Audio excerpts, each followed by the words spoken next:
Good morning students.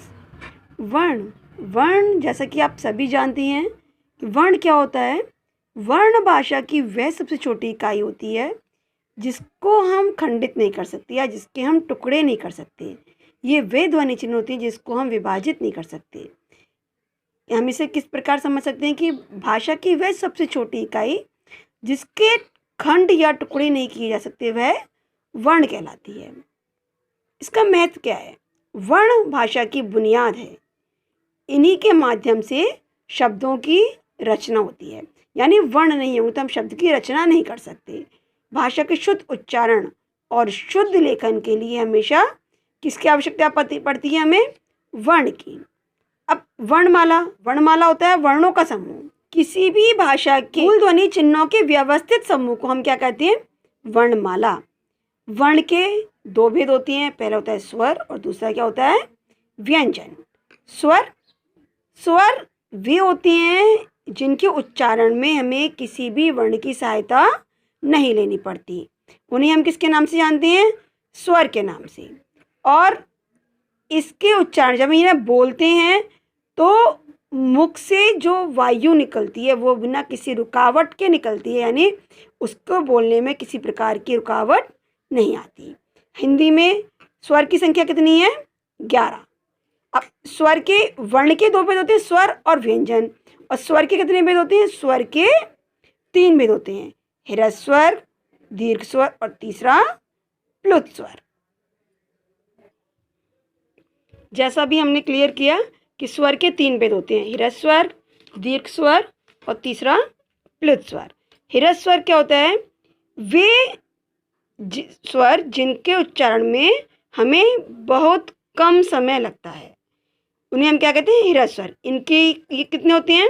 4 होते हैं, अ, ई, उ और री। इसके बाद दूसरे हमारे होते हैं दीर्घ स्वर। दीर्घ यानी बड़ा, यानी वे स्वर जिनके उच्चारण करने में, जिन्हें बोलने में ह्रस्व स्वर से हमें डबल टाइम लगेगा, यानी दुगना समय लगेगा, वो हमारे कहलाएंगे दीर्घ स्वर। इसमें आते हैं 7 स्वर आते हैं, ये आ, ई, उ, ए, ऐ, ओ और औ। फिर तीसरे हमारे होते हैं प्लुत स्वर। प्लुत स्वर होते हैं वे स्वर जिनके उच्चारण करने में, यानी जिन्हें बोलते में हमें जो ह्रस्व स्वर यानी छोटे वाले होते हैं ह्रस्व स्वर, उनसे तिगुना समय लगेगा, वो क्या कहलाएंगे? प्लुत स्वर। यानी इनको जब हम बुलाते तो इसमें एक लंबी ध्वनि सुनाई पड़ेगी। और इसका प्लुत स्वर का चिन्ह हमारा होता है बेटा, देखिए प्लुत स्वर का चिन्ह, ये जो हम ऐसे करके साइन जो बनाएंगे ये क्या होगा? प्लुत स्वर का चिन्ह। अब जैसे हमने लिखा ओम, अब इसको बोलने में एक लंबी ध्वनि आती है ओम, तो ये हमारे क्या कहलाएंगे? प्लुत स्वर, जो प्रेजेंट में आजकल हम लोग इसका प्रयोग नहीं करते हैं। अब स्वर की मात्राएं, प्रत्येक स्वर की अपनी एक अलग मात्रा होती है।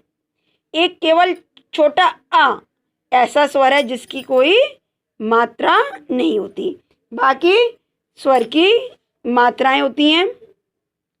अब हर मात्रा को जब हम व्यंजन पे, जब स्वर की मात्रा को हम लगाते हैं तो वो स्वर के संग में उसकी आवाज़, जैसे आ के हमने लगाया ना, व्यंजन से लगाया तो कैसे बोलेंगे? नाम। या दिन, का पे लगाई बड़ी की मात्रा की, तो हर के संग में, स्वर के संग में उसकी आवाज़ आएगी। व्यंजन के संग में स्वर को मिला देंगे और आवाज़ स्वर के साथ में निकाली जाएगी। अब अनुस्वार। अनुस्वार क्या होता है? अनुस्वार जो हम लिखते समय अंक की बिंदी हम जो लगाते हैं वो हमारी क्या होगी? अनुस्वार। अनुस्वार, ये अंक की बिंदी क्या है? किसकी होती है? ये अनुस्वार की। और इसका जब उच्चारण किसके द्वारा होता है? नाक के द्वारा। ये न या माँ के समान होती हैं, जैसे चंदा या पंख, शंख, इनमें जो हम ऊपर बिंदी लगाएंगे ये हमारी क्या कहलाती है? अनुस्वार। ये जो होता है प्रत्येक वर्ग का आखिरी का यानी 5वां अक्षर होता है। फिर आते हैं अनुनासिक। अनुस्वार में हम केवल अंक की बिंदी लगाते हैं, जबकि अनुनासिक में क्या होता है, चंद्र बिंदी जो लगती है वो क्या है, अनुनासिक। इसको उच्चारण करने में नाक और मुंह दोनों के द्वारा उच्चारित ये किए जाएंगे। और इसको हम दूसरे नाम किसके नाम से जानते हैं, चंद्र बिंदु। ये चंदा जैसा होता है, इसको हम चंद्र बिंदु के नाम से भी जानते हैं।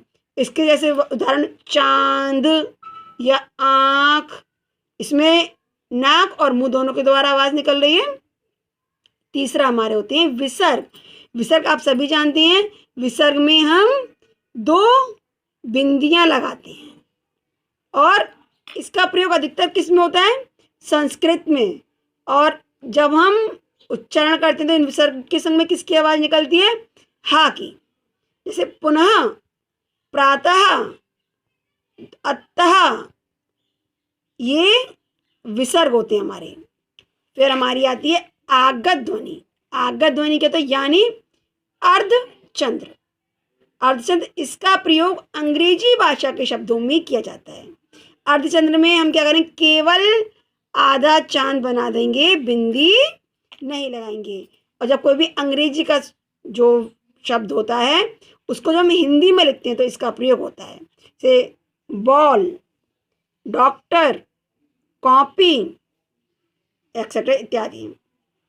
सेम ज और फा की भी ध्वनि कहीं कहीं शब्दों में अर्थ भेद को स्पष्ट करने के लिए की जाती है। से जरा, अगर जा के नीचे हमने बिंदी लगाई दी, क्या बोलेंगे, जरा। अब जरा का अर्थ क्या होता है, बूढ़ा। जब हमने अगर जरा कर दिया तो ये क्या हो जाएगा, थोड़ा। इसका दूसरा प्रकार हमारा होता है व्यंजन।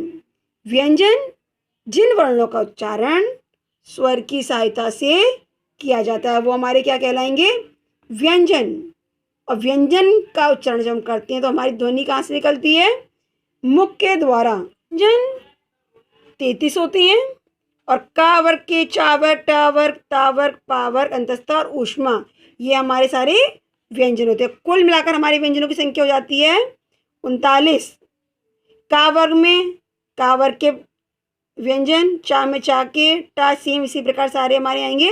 और जो 5वां व्यंजन होता है वो पंचम वर्ण हमारा कहलाएगा। इसके अलावा 2 होते हैं अणा और अणा, और 4 हमारे क्या होते हैं, संयुक्त व्यंजन।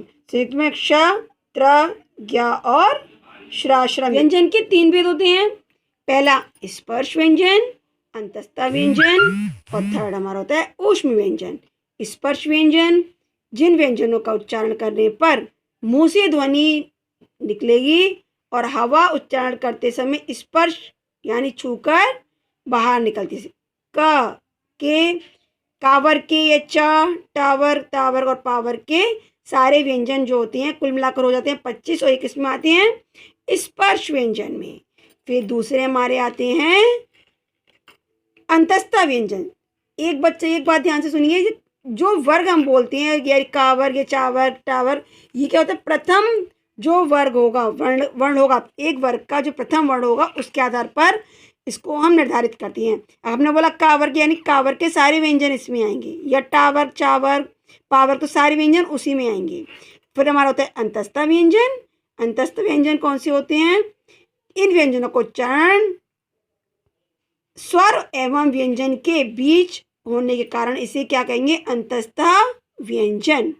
और इनका उच्चारण करते समय जीभ मुंह के किसी भी भाग को पूरी तरह स्पर्श नहीं करेगी। इसमें 4 आते हैं य, र, ल और व। फिर हम आता है ऊष्म व्यंजन। ऊष्म व्यंजन वे होते हैं इनका उच्चारण करते समय मुंह से हवा के रगड़ खाने के कारण ऊष्मा यानी गर्मी पैदा होती है। श, श, स और हा। उच्चारण के आधार पर, जैसे यानी बोलने के आधार पर ये जो व्यंजन होते हैं अलग अलग स्थानों पर छूते हुए निकलते हैं, तो इसी आधार पर इन्हें अलग अलग प्रकार से हम समझ सकते हैं। फिर हमारे आता है वर्गीकरण। श्वास या प्राण के आधार पर 2 होते हैं, एक अल्प प्राण, दूसरे होते हैं महाप्राण। जिन व्यंजनों के उच्चारण में वायु की मात्रा कम प्रयोग में आएगी वो हमारे क्या कहलाएंगे? अल्प प्राण। अल्प प्राण में हर वर्ग का कौन कौन सा? पहला, तीसरा और पांचवा व्यंजन, और इसके अलावा ळ, य, र, ल, व, ये हमारे किस में आती हैं? अल्प प्राण में। हर वर्ग का पहला, तीसरा और पांचवा, यानी का वर्ग का कौन कौन सा आ जाएगा? पहला का, तीसरा ग और पांचवा ण। महाप्राण में जिनके उच्चारण में अधिक मात्रा का प्रयोग होगा वो हमारे कहलाएंगे महाप्राण। इसमें दो आती हैं, दूसरा और चौथा, और इसके अलावा व्यंजन में ण, श, स और ह, ये हमारे होते हैं महाप्राण। संयुक्त व्यंजन, जब दो या दो से अधिक व्यंजनों का परस्पर संयोग होगा वो हमारे कहलाएंगे संयुक्त व्यंजन। जैसे पक्षी, क्षमा या नेत्र, ज्ञानी, श्रमिक, ये सब आते संयुक्त व्यंजन में। द्वित्व व्यंजन, जिसमें अपने ही समरूप व्यंजन का मेल होगा वो हमारे होंगे द्वित्व व्यंजन। जैसे हमने लिखा प्रसन्न, न आया, ये अपना ही समरूप व्यंजन है, या उत्तर में ता, अपना समरूप व्यंजन। संयुक्त अक्षर, जब एक स्वर रहित व्यंजन अन्य स्वर सहित व्यंजन से मिलेगा। एक स्वर रहित और दूसरा स्वर सहित अलग अलग होंगे तो हमारे कहलाएंगे वो संयुक्त अक्षर। नुक्ता, नुक्ता क्या होता है? उर्दू से आए शब्द क, ख, ग, जो हम एक नीचे छोटे से बिंदी लगा देते हैं उसे हम बोलते हैं नुक्ता। और इसी प्रकार अंग्रेजी के फ और ज, जेड की ध्वनि को उच्चारण करने में भी इसका प्रयोग हम करते हैं। प्रयत्न के आधार पर हम दो प्रकार से विभाजित कर सकते हैं। स्वर यंत्री में श्वास का कंपन, इस आधार पर व्यंजनों का वर्गीकरण दो प्रकार होता है, अघोष वर्ण, दूसरा होता है सघोष वर्ण।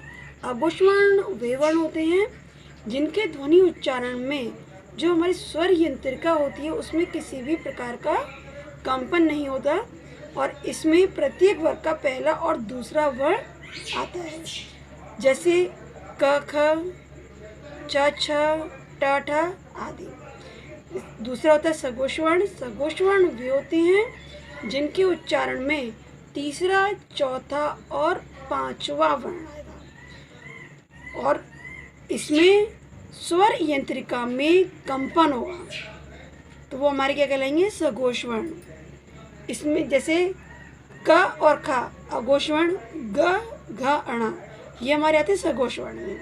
च वर्ग में च और छ अघोष वर्ण, और ज, झ, इया, ये हमारे सघोष वर्ण में आते हैं। इसी प्रकार से अन्य वर्गों का भी जो तीसरा, चौथा, पांचवा वर्ग होगा, वर्ण होगा, वो हमारा सघोष वर्ण में आएगा। वर्ण विच्छेद, आप लोग जानते हैं वर्ण विच्छेद क्या होता है? वर्ण विच्छेद जिसमें वर्णों का विच्छेदन किया जाए, यानी कि वर्णों को अलग अलग कर दिया जाए। वर्ण मेल, जिसमें वर्णों को मिलाकर उसी स्थिति में लाया जाता है। इसके बाद आता है वर्तनी। वर्तनी का शाब्दिक अर्थ होता है पीछे चलना, यानी हिंदी एक वैज्ञानिक भाषा है। इसका लेखन ध्वनियों के अनुरूप लिपि चिन्हों द्वारा किया जाता है। अतः हम कैसे इसको डिफाइन कर सकते हैं? ध्वनियों के अनुसार आए लिपि चिन्हों को वर्तनी कहते हैं। थैंक यू बेटा। अगर आपको कहीं भी कोई भी डाउट है तो आप लोग क्लियर करिएगा। आपसे चैप्टर के बीच में से कहीं भी कुछ भी पूछा जा सकता है, तो केयरफुली सुनिए।